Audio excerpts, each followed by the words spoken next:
him, not in victory, not in loss, but in silence.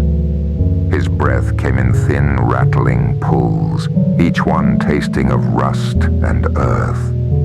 His fingers twitched, grasping for the hilt of his sword, though he no longer knew why. The sky above was the color of bruised flesh, shifting clouds dragging their weight across the heavens. Then the air trembled. It was not wind. It was not breath. It was something deeper, something woven into the marrow of the world, a ripple in the fabric of existence, a presence that had always been there, waiting in the unseen places between moments. He did not see it arrive. It simply was.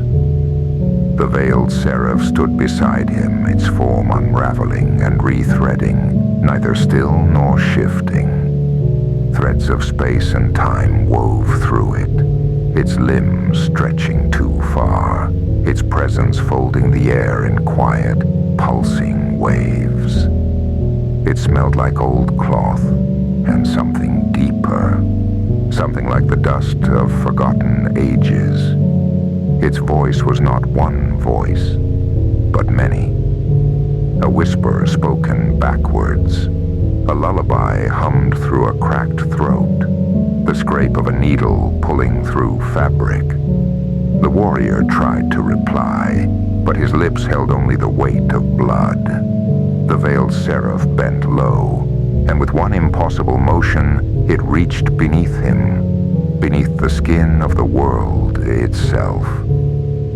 The earth peeled away like wet silk, revealing the veins of the land, thick, pulsing roots that gleamed with something more than life.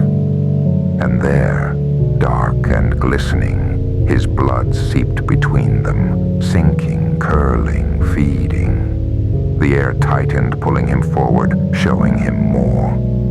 Years passed in a breath. His body collapsed into the ground, ribs blooming into splintered ivory, sinew twisting into the root's hungry embrace. The battlefield, once scarred and burnt, softened beneath creeping green. Grass, then vines, then something larger, something ancient, rose from the hollow of his bones. A tree.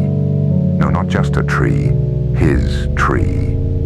Its bark was dark and knotted, its roots burrowed deep, its branches stretched like grasping hands toward a sun that did not yet exist. Leaves the color of dying embers shivered against the sky. From its limbs, something strange hung. Scraps of rusted iron, remnants of shattered swords and broken armor, weaved into its branches like forgotten prayers. Centuries passed, a kingdom rose, then fell. The tree remained. A city grew around it, walls built from stone that crumbled with time. The tree remained.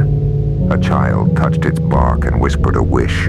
A poet carved a name into its skin. Lovers met beneath its limbs.